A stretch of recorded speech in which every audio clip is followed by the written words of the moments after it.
Good morning, good afternoon, good evening, good whatever time of day it is. Thank you for tuning in to Conversations with Dr. Don. This show is produced and broadcast in the Portland, Oregon metropolitan area. And I smile sometimes when I do this opening speech because I say, don't blow it. You've been doing it now for 16 years, and I blow it. So before I blow it, I always smile because I know I'm going to do it, right? Now, for your first-time viewers, Conversations with Dr. Don is an ongoing series of one-hour standalone talk shows where I interview interesting people like most of you out there about who they are as unique, one-of-a-kind individuals and about whatever it is that we have decided to talk about. And we'll be talking about two progressive candidates for public office, and you'll learn more about them as we go on through the evening, and you will find that they're as interesting as I have found them so far in the first few minutes before the camera started rolling. Especially you like to talk. Me too. Thank you for coming. Thank you for having me. How should I call you, Glenn? Glendora? Whatever you're comfortable with. I'm comfortable with either Glenn or Glendora. I like Glenn, shorty. Yes. And you, Garrett? How shall I talk to you? Garrett is fine. And you call me Dr. Don or Don. Okay. But don't call me Donald. When I was small and they said Donald, I was in trouble. You know what I mean? Okay, yes. I got it. Dr. Don. That's good enough, too. Dr. Don. So as you know, the show goes in two major segments. The first is who you are, talk to you about who you are personally so the viewers have an idea where you're coming from when you give your opinions and views on things we'll be talking about. And the second half is we'll get more into details of what it's like to be public service people and the kinds of jobs that you're seeking. And I can tell we're going to have a good time. And I've been all wound up. I had so much things going on today, but that's another story.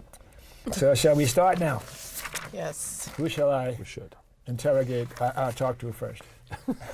Ladies first. If I were to ask you, your best friend, who is Glenn? What would she say or he say? Glenn is what? Tell me. Compassionate and serious and open-minded. Boy, that says it all. Yeah. And where were you born? I was born in Blytheville, Arkansas, on a small town on a plantation. My father was a sharecropper, and my mother was head of household, so to speak.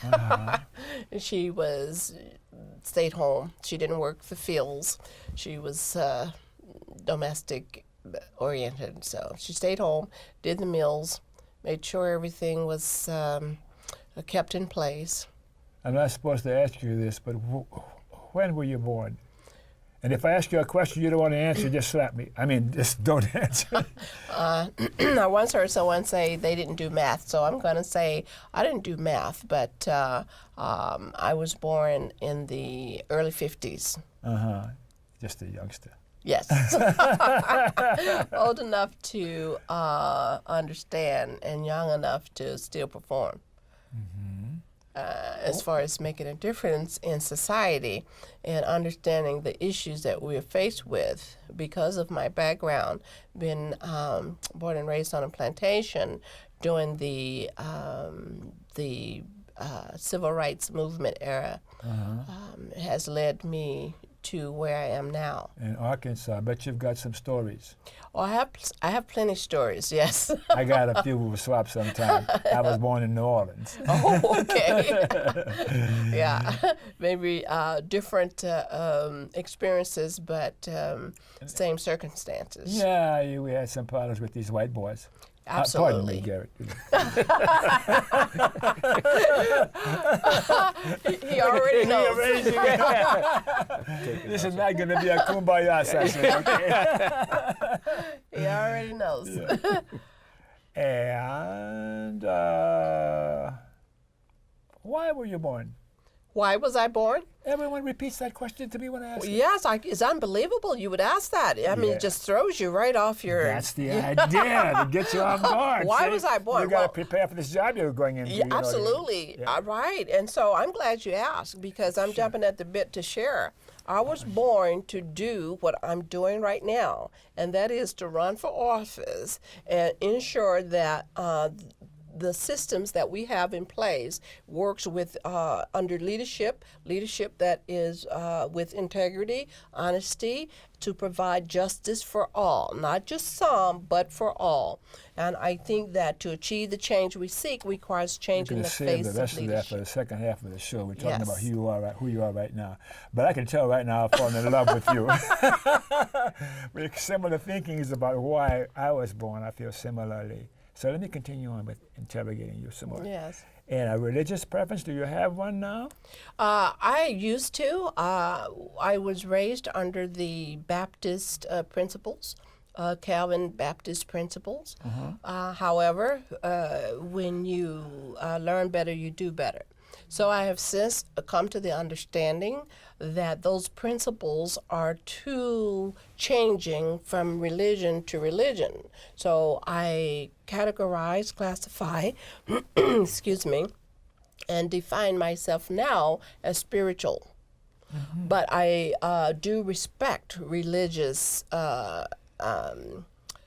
organizations and practices. But I myself, excuse me, do not accept the principles of many religions because they are so divisive, for lack of a better term. Are you an agnostic, an atheist, Oh, a by skeptic? no way, never. No, I'm not agnostic. I'm not atheist. I believe in a higher power. I believe in God. I just believe that the principles that the religions are guided by are, for me, divisive. And I say that because most of them did not allow people who look like me to be members. So being raised in the South, we had our own church.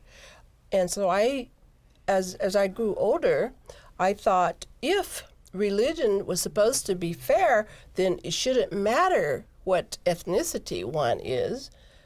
How do you feel about those people who are agnostic or atheists? How do you feel about them? Oh, I love them. I understand why, Okay. because in our history reflects a lot of divisiveness. In other words, a lot of things are spoken, but the actions don't reflect what is spoken. Okay. What did you do to make a living in your working life? Are you still My working? adult life, yeah, I'm a national certified medical assistant and what I call a healthcare professional. Nurse. We got somebody like you in there. He's a nurse. Yeah. And how long you been doing that? For 40 years, I've been working in the healthcare arena, from patient care to administrative policies. I have functioned as a nursing assistant, along as with functioning as a medical assistant, doing patient care. For example, you come to see the doctor, and I'm the first one you see before you see the doctor. So I take your complaint, that is whatever is bothering you, and I document that, and I take your blood pressure and your temperature and your respiratory, your vital, we call them vital signs. So you're still That's what we do. You're still doing that. No, I do not do that anymore. However, since my pursuit in academic education to further increase my knowledge in the healthcare arena, I am now a professor, and I teach at one of the local community colleges, health administration and medical assisting Wonderful. program. You know, I'm a retired clinical psychologist. Oh, wow, great. We're going to have fun. Yeah. We're going to have fun, lots of fun. We're going to be sure to save enough time for Jared over there. So you have a partner, a boyfriend, a girlfriend? Got to cover all the bases here, you know. No, I think I've had my chance at that, and it didn't work times two, so now I'm married to society. Married to society. Yes. Wonderful. Sounds like you're a dedicated human being. I am, and Because I've experienced a lot of disappointment, broken promises, fragmented systems in our society that really just hasn't delivered on the services for which they were intended, and that is to do what it was designed to do for the people who were in need. Mm-hmm. You have children or grandchildren, any of those? Yes, I have 3 sons and I have 7 grandchildren. My gosh. How old are your sons? My oldest is 45, the middle is 37, and 25. Are they going to see you on television when we broadcast this? Well, perhaps. Maybe I on have to. maybe on YouTube. 'Cause Yes. you'll be on YouTube, right? Yeah. Yes. They're in my corner. Well, tell them what you think of them right there. Look at that camera and tell I them. love you guys, and I want you to continue doing what you're doing. And I love you for your support. And even if you didn't give me your support, I would love you anyways. You guys know that my love is unconditional, and I know that yours is also for me. So thank you for your support in every way. How many brothers and sisters did you have when you were growing up? Well, my mother had 16 deliveries. I'm number 16. Oh, my God. I'm number 12. You beat me. Big families down Yes. in that part of the world, yeah. Yes. However, 6 of them died, are dead now. And so I'm the only girl left out of 4 girls that survived adulthood. I'm the last. Mm-hmm. I'm the last one of the 12. I'm the last of the Mohicans or something. Is that politically correct? We don't really concern ourselves with what's politically correct, because sometimes that could get us in as much trouble. You're going to have a hard act to follow when we get to you. My story's not as compelling. How about your political persuasion? I don't need to ask that. You're left or right or center or Tea Party or what? Well, when I think about Black American history, I become issue-oriented because I do not believe that either party has stepped up to the plate and did what it should have done for the oppressed and suppressed ethnic population. So I'm really leaning toward the Democratic Party because of their principles. They are on the right track. Their ideas are more just than, say, any other party who I've listened to. Their primary candidates, for example, that's running for president. We have come to a parting of the ways. I don't believe in either of those political parties are really interested in the welfare of us. They're more interested in money. So there. Yes, I do believe, and I agree. And so what I'm saying is that there is, this position is nonpartisan. And I believe that it should not be party loyalty, but people priority. And so that's what drives me. How did you get to think the way you think? Good question. I've 16 years I've been doing this, and I'm a psychologist too. I'm bragging. Good question. But I think that in retrospect, when I think about my mother's interest and her ability to use her insight, foresight, and hindsight in a very productive manner, I think that I got the traits from her. So I think it's genetics, and we call it, she used to call it mother wit. Now we call it critical thinking. So that's how I believe I've come to think the way that I do. How about your formal education? What did you do in school? Or how far did you go and all that stuff? With regard to my adult years? Your education Period. Okay. Well, I learned how to read at age 4 while my mother was teaching my older siblings how to read. and they were very slow because they didn't get to school because they had to tend to the fields because we were sharecroppers. So the more children you had, the better off you were, and that meant the more time you spent in the fields as a child rather than going to school. You're answering my next question about Okay. other education. I'm talking about formal education right now. Okay. What schools did you go to? Formal education. Well, I moved to Sherwood in 1995. My two boys with my two boys. Let me interrupt you first of all. Yes. I dropped out of junior high school.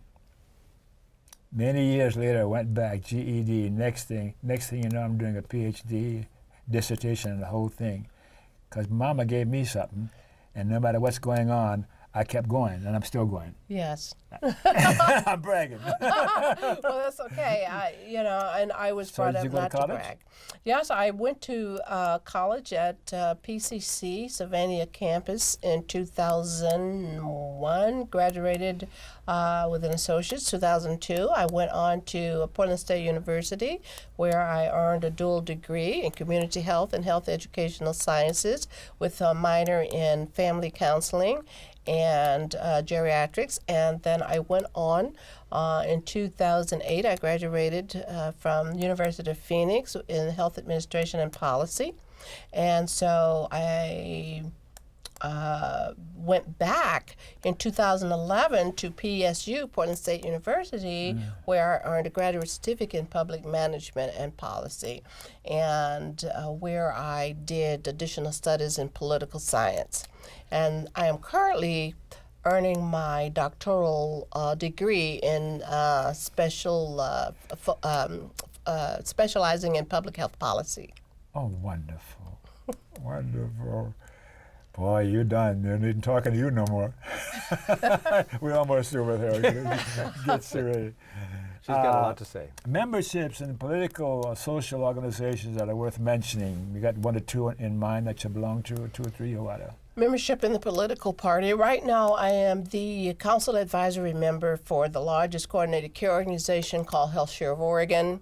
And I am also a public official appointed by Governor Kate Brown to the Medicaid Advisory Committee. Okay. Any persons from the past or alive today that you particularly look up to or looked up to or admired? Any names come to mind? Absolutely. The first name comes to mind is the first gentleman I heard speak to social justice, and that's the Reverend Dr. Martin Luther King Jr. I was 5 years old when I first heard him speak, and that voice has not left me yet. It's in my head. I hear it all the time. Me too. Who else you got on your mind that you look up to? Any? Well, I look up to the other freedom fighters such as Reverend Jesse Jackson, Reverend Al Sharpton, and I think those are gentlemen who... How about Clarence Thomas? Clarence Thomas, I admire his ability to have achieved the level, huh? Yes, his level to have achieved being a member of the highest court of the land. However, I totally cannot identify with his principles and his way of thinking. So that separates us it separates us with his positions on social issues. I think we're going to have to have you on sometime again in the future and dig a little deeper into what you're about. Okay. So let's leave you for now and make some time for Jared. You can take all the time with her, and then I don't have to answer so many questions. No, that's fine. So how are you right now? Are you nervous? No, I'm Peaceful, enjoying scared? I'm enjoying listening to your dialogue. Yeah. Thank you. So, and when and where were you born? I was born in Milwaukee, Wisconsin, back at the last half of the last days of the war. Uh-huh. My wife's from Oshkosh. Oh, yeah. Yeah, I used to go back there quite a bit visiting her mom. Yeah. And that's another story. Anyhow, we got thousands of stories. Lots of stories. Anything significant about your culture or racial heritage at all? She's 100% German, my wife. Well, growing up in Wisconsin in the end of the war, of course, there's a couple things. One is my name is Jewish. Most people used to think that I was Jewish, although I was raised Protestant. So there was some discrimination against people of presumed Jewish origin that my father experienced, and I've experienced it just a couple times. And there was some tension early on because of the war, because not so much in Milwaukee, but because of the some feelings of are Germans really loyal Americans sort of thing. So there was some of that went on, but by the time I got to be old enough to really pay much attention, and in the area that I was in, which was both Milwaukee as well as the rural areas outside of Milwaukee, it didn't affect me too much. I was aware of it. So. Yeah, my wife's father worked for a brewery all of his working life there in Oshkosh. That's another story. Yeah. Oshkosh, yeah. Do you have a religious preference? No. Do you ever have one? I have a preference for non-religious organizations. I would have to say I'm probably more of a cosmologist. Cosmologist.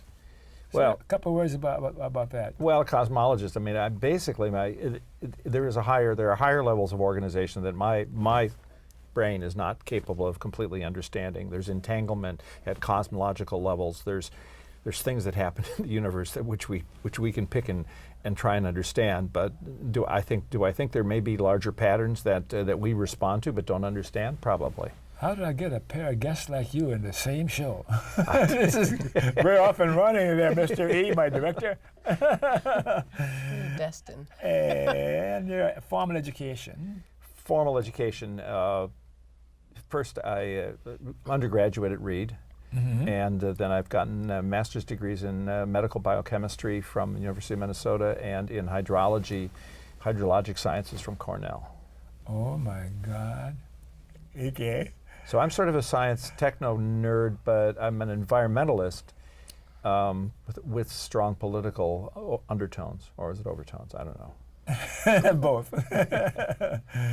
Are you still earning a living, working somewhere? I haven't been doing only a little bit of spot work the last couple of years because I've been, 2 years ago I ran for office for House District 37. So that took a lot of time. So I'm not formally retired, but I just haven't gotten a lot of work lately. Okay. But I've been busy with politics pretty much. Okay. And do you have a boyfriend, a girlfriend, a wife, another husband, or whatever? I have a mate. I have a person that I'm very close to intellectually, philosophically, and in some ways emotionally, but she lives in Berlin, so we're not close in the temporal sense. Well, how long have you had this relationship with her? 6 years or so. 6 years. Does she like you? Some days. And maybe not as much as I wish. I don't know. We got a little clue there. Yeah. In your political persuasion, I think we can guess what it is if you want to say it out loud. Left or right, off the continuum, or what? I wouldn't quite say it's off the continuum, but it's sort of pushing the envelope in some regards. But as opposed to being an ideologue, I don't think I'm an ideologue. My sort of ideological persuasion is tempered by a lot of science, by a belief in the facts, and but I would say from a political standpoint, I would be, if you wanted to categorize it, be closest to being a sort of a social democrat. Yeah. What do you think of Noam Chomsky? One of my heroes? I guessed. Fantastic. Very good. Memberships in political, social, or civic organizations, any come to mind? I'm active, and there's a group called Onward Oregon, which we're a nonprofit that try and deals with state issues. I've been quite active in, I'm active in Tax Fairness Oregon, which is a tax fairness group. Yeah. I've been off and on active with ACLU, but a lot of environmental organizations. 50 years, I think I've been a member of the ACLU. Yeah. Well, I've been a member of Sierra Club probably since 1960. 65, something like that. I got a binder with the cards for all those organizations that I think it's gotten so big. Never mind. I mean, there's a lot of groups out there that do a lot of good things, and I try and pay attention. You know, social justice is one of the big things. So I'm very interested in, you know, people like Amnesty International. What else is there? Social justice, bottom line for me. Yeah. Persons from the past. Alive or dead? Either. Well, Gandhi, Martin Luther King. Let's see. Those are two that come to mind. Of Chomsky, of course. I.F. Stone was somebody that I really felt very strongly about. Let's see, who else? There's been a lot of the philosophers, you know. Whether it's Locke and Hume. I had a, you know, sort of a humanities religion, so I thought a lot about Aristotle, Plato, Locke and Hume, and some of these, you know. I wasn't so good on Kierkegaard. What about the presidential candidates? What do you think about those guys in this context? Do you admire any of those or look up to them? Well, none of them on the Republican side are competent or qualified, so let's leave those aside. And then I think you have a very interesting contrast between the two on the Democratic side. You have one person who is ideologically, or I should say philosophically, much more consistent, much intellectually much more consistent, and he has been the same way for years. And you can argue that he may not be as practical, and you have somebody else who's been wielding the reins of power, or being in the chariot along with the guy who's running it for quite a long time, and maybe more of a practical person. So, but you know, I have to, like I said. You don't care to name names? Well, I mean, Bernie Sanders and Hillary Clinton. Are you going tomorrow morning to the Motor Center here in Portland because he's speaking? I would like to, but I have a meeting with a legislator about tax fairness issues. No. Are you going tomorrow morning? No, I won't. I'm committed. My wife and I, yeah, okay. Yes. So let's continue with you. You're cracking right through this. Yeah, you left off Jesus. He's one of my heroes. Whether he was real or not, the idea of Jesus. Yeah, and actually, you're right. I would say that the historical Christ was a, and I've read there's some very interesting books about what he really said as opposed to what people say he said, and he really spread a very good egalitarian social message. So I would look on, you know, his philosophy, his ethics, and his morality were very strong, and something that I've learned from. I was raised in that tradition. And he walked the talk, didn't he? He did. Never mind all those guys who quoted from him and wrote about his life, and never mind. I don't know what they were. Yeah, if you try and follow the people that came after him. But the same thing is true with Muhammad. Muhammad walked the talk and had a very strong ethic and a very beautiful message, and it's the people that came afterwards that try and pervert it mostly. Those humans. Yeah. Okay. If there were reincarnation, what would you come back as? Probably a whale or an otter. How about you? Oh my goodness. If you believed in reincarnation, I'm not asking you whether you do or not. Yes. What would I come back as? A tiger. A tiger. Tiger, strong and just gets the job done. I'd come back as a Labrador Retriever, I think. It's my favorite animal. Though before you yell at me, Mr. E, shall we take a break?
I'm learning that. Okay, we're back, and thanks for staying tuned. And for you viewers who missed the opening of the show, Conversations with Dr. Don that you're watching is an ongoing series of 1-hour standalone talk shows where I interview interesting people like you are about who they are as unique, one-of-a-kind individuals, and whatever it is that we have decided to talk about. And my two guests this evening are going to talk about their candidacies for government service here in the Portland metro area of Oregon. And I've been so pleased with what's been going on in the first half of the show. And let's see what happens in the second half. And I want you two to come back on again, okay? All right, let's see. Who shall we talk with first? Glenn, and then we have Jarek. I have some questions here that I formulated myself, but you want to start off on your own, or shall I ask you questions based on the notes you gave me? Yeah, you can ask questions. Okay. Great. Why do you call this candidacy an unprecedented adventure? That's intriguing. I believe it's unprecedented because in Washington County, they've not had representation from Black, female, African American heritage and Native heritage. And so I think that in and of itself makes me a distinction as well as diversified candidate. When people ask me, what are you? As I've gotten older, my black shows more, because younger, they took me for something else all the time. And there's always saying, I'm red, white, and black, not necessarily in that order. Yes. Do you see yourself sort of like that? I heard you say Native American? Yes, I see myself first as a Black American of Native and African heritage because I was born in America, and of course I can't change my ethnicity. And so the identification of my ethnicity happens to be Black. So that is how I identify myself. That is who I am, and that is the stock from which I came. Don't you have any white in you anywhere? No, and I know that for a fact.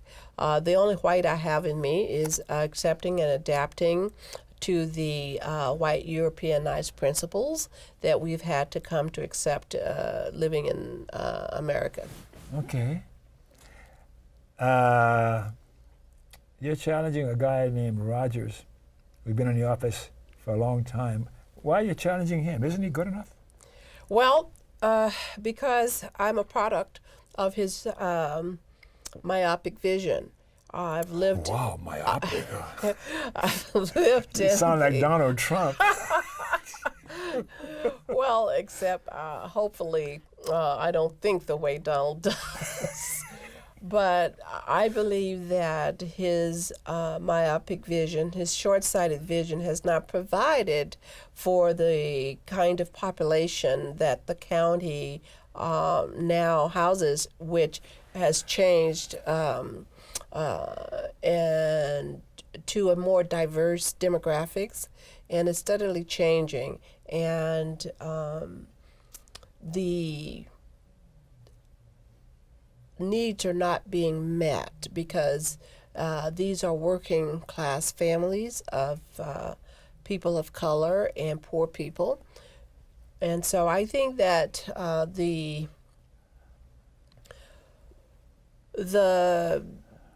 services provided are not forthcoming. So there's a lot of things we can address in what you said about Rogers. But I'm interested in what you will be doing to behave differently and have a different outcome than what he's been doing. You want to see what are a few things of most importance to you that you would address to see different than what he's doing? Well, the first thing comes to mind would include land use, which where there needs to be affordable housing, and there needs to be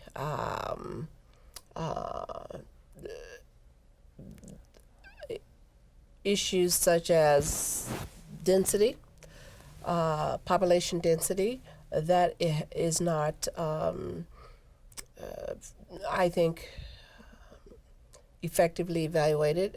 It's not. It doesn't show in the decisions with regard to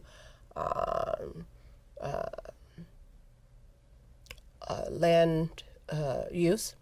So I think transportation. I think that there are many safety issues. People are being hit and killed by cars on the same plane, and we don't have bike lanes. And I think children don't have sidewalks. There's a lot of things that need to be addressed that aren't being covered adequately by budget. Right, and the primary thing is the Human and Health Services Agency. They're being not quite adequately funded to provide the type of services that are needed, such as for the developing, disabled, the elderly, and veterans population. So those things need to be improved. Those are the things that needs to be examined with a fine-tooth comb. I call it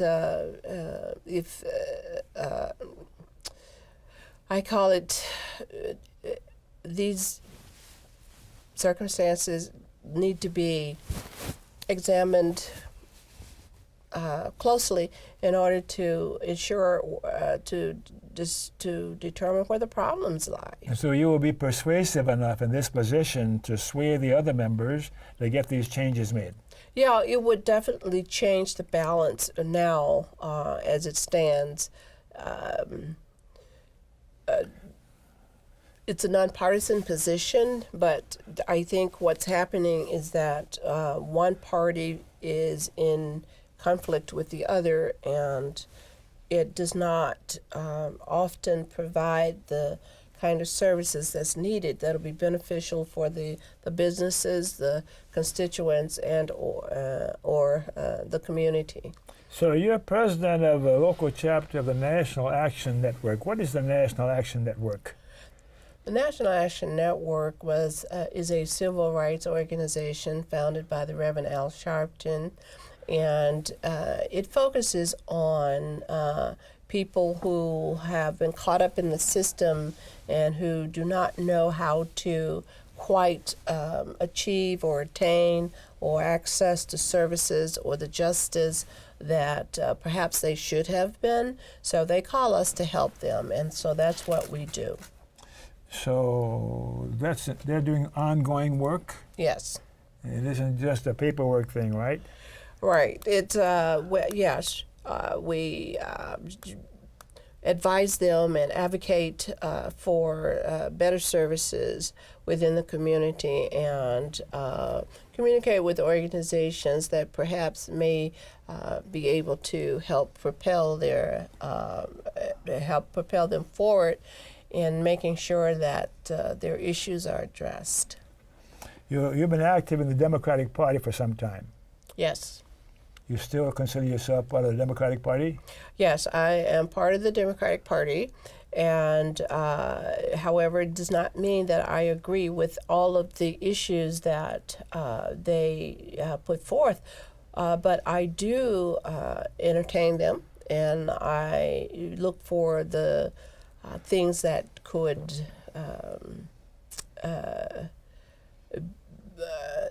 things that are more just, for lack of a better term. Are you supporting Hillary or Bernie? Hillary.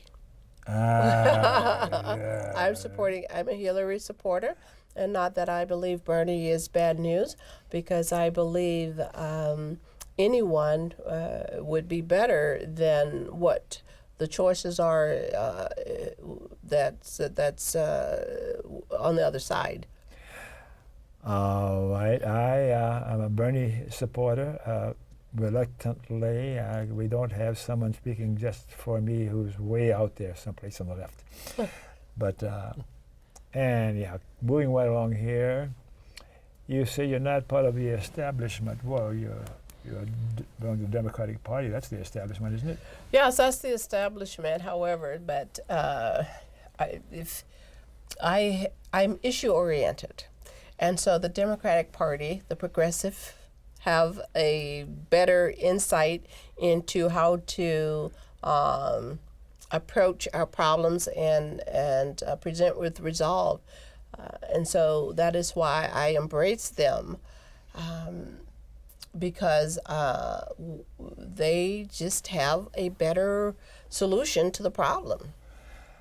Okay, you and I can have some fun some other time. I'm having fun already with you. Shall we switch over here and do some fun talking over here? Sure. And the district that you have your candidacy, and say a few words about that. Well, it's a large district, about 160-some thousand people. It includes a little bit of Clackamas County. That's in Oregon? Clackamas County, Oregon. Yes. So it includes the cities of Wilsonville, Tualatin, Durham, Sherwood, Tigard, and parts of Beaverton. So it covers a substantial amount of rural area. It's the southwest corner of the Portland metropolitan region. So, and it's an area that I've lived in for about 25 years. You want to improve planning,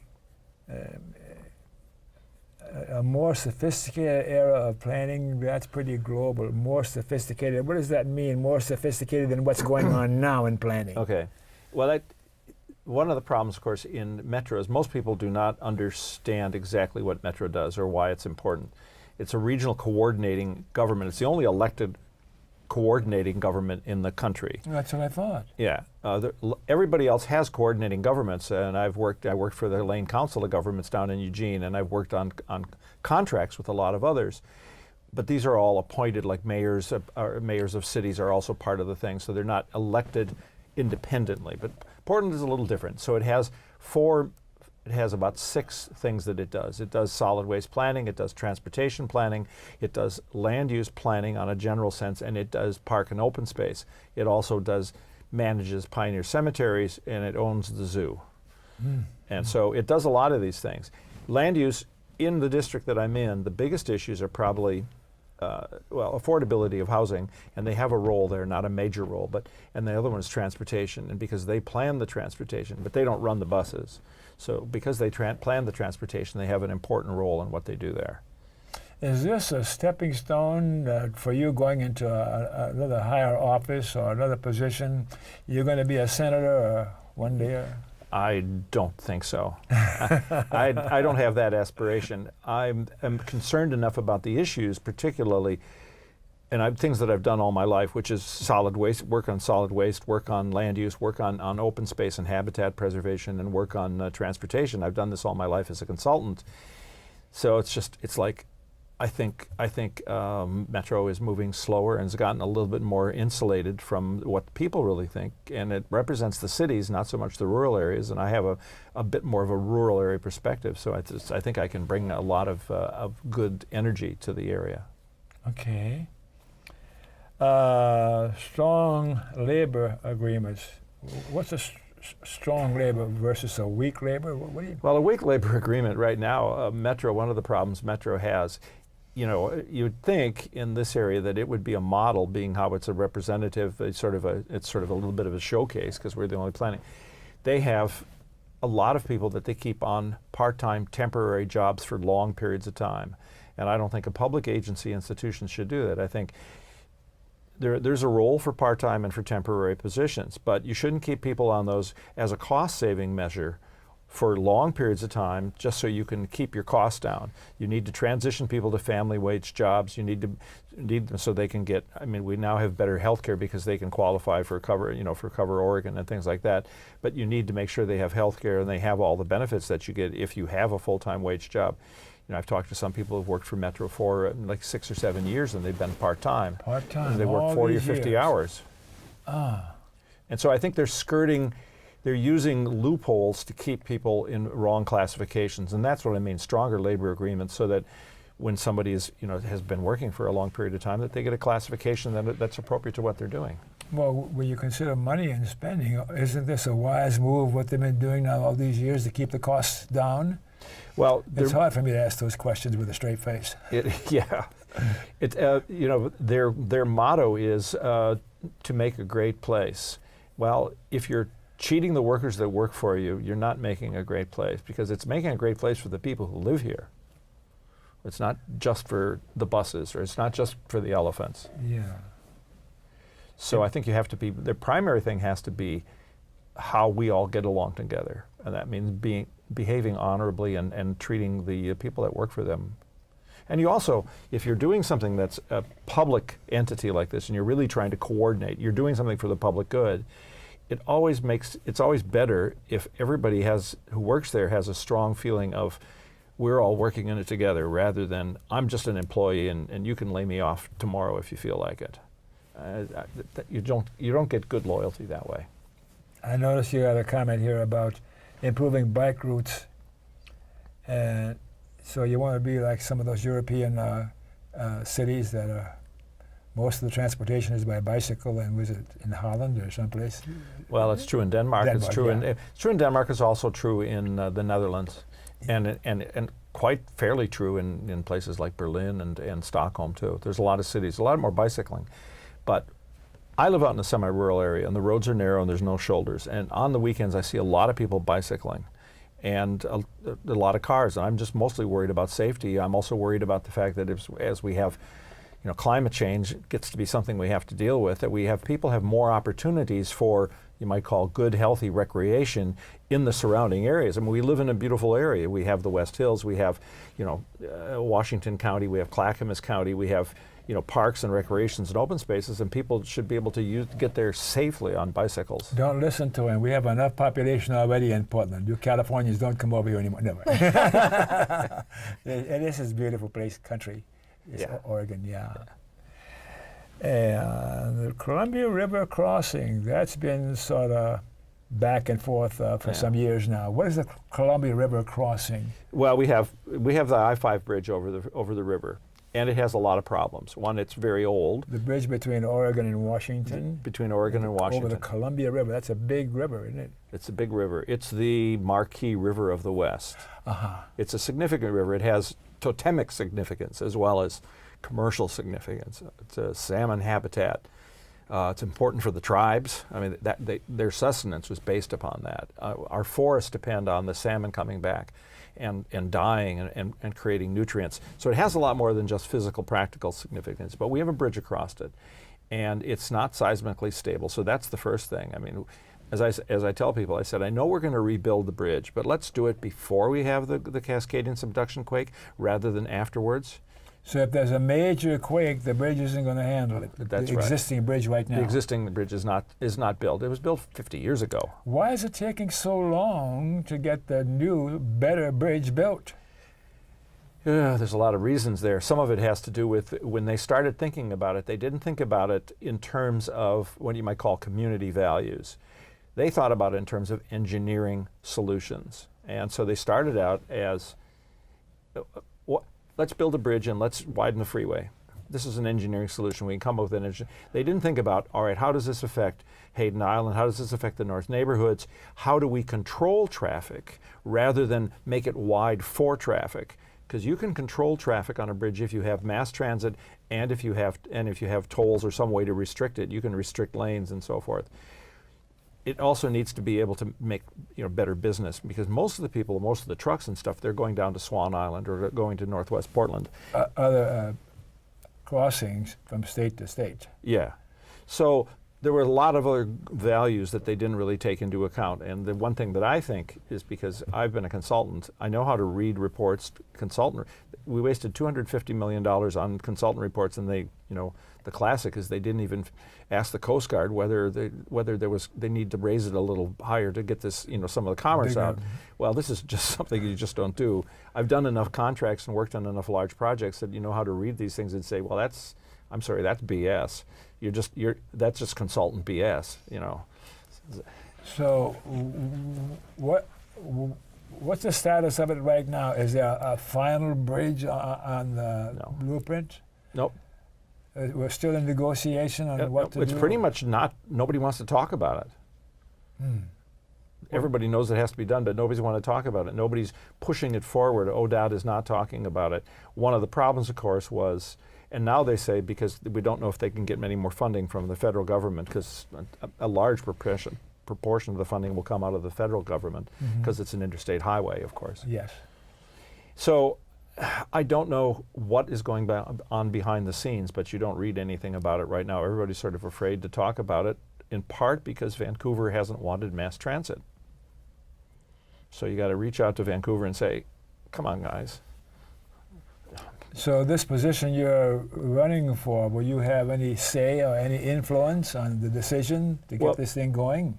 Well, the council is 7 people, so obviously, I might be 1 out of 7. Metro, because it's a regional planning agency and because it gets the plans from ODOT, it applies for the funding from the federal government, has a lot to say about what kind of process they go forward, what kind of system they're going to look for, and how much public involvement, and who they're talking to first. And they can actually tell the cities, this is the kind of public involvement process you need to do. This is the kind of information we need to deal before you start coming up with a specific bridge plan.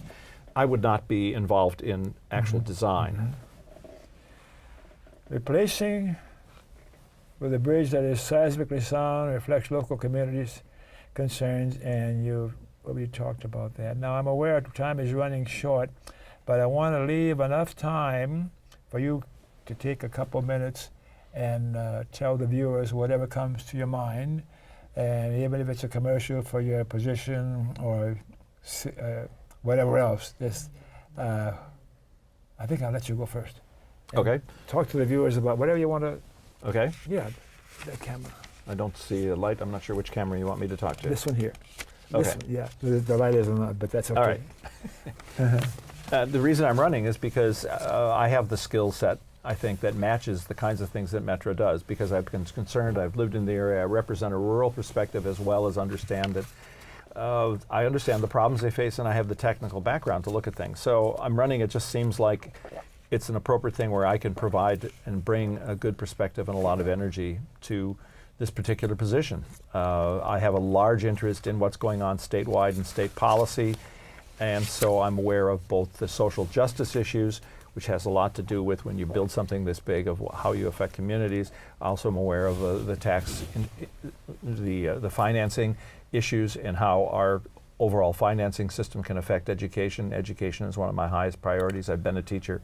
So I think I bring together a whole range of skills that would really be beneficial to the region.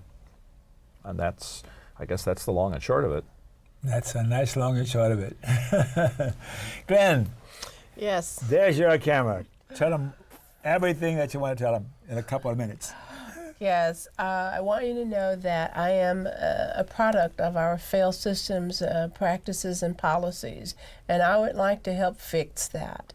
My background is in health, and that is my focal point. Would like to make sure that we have the sufficient budget in order to fund the Human and Health Services Agency so that they can deliver especially mental health services to those who currently do not have that. And I want to ensure that land use is given consideration with regard to affordable housing and population density.